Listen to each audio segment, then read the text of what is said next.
অনেকের তো অনেক কিছু করতে মন চায়, আমার তো শুধু ঘুরতে মন চায়, তাই তো সবকিছু বাদ দিয়ে চলে গেলাম দোহা পোর্টে।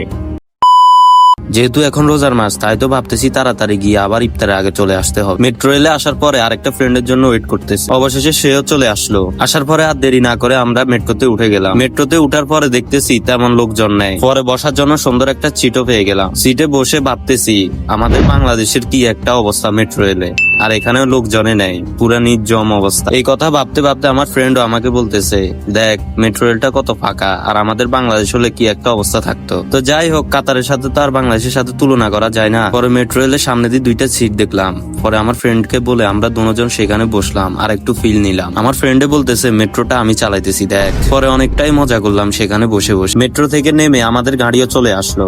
গাড়িতে বসলাম আর দেখলাম ভিউ গুলা, অনেক সুন্দর ভিউ গুলা দেখতে দেখতে আমরা আমাদের গন্তব্যস্থলে চলে আসলাম, দোহা পোর্টে।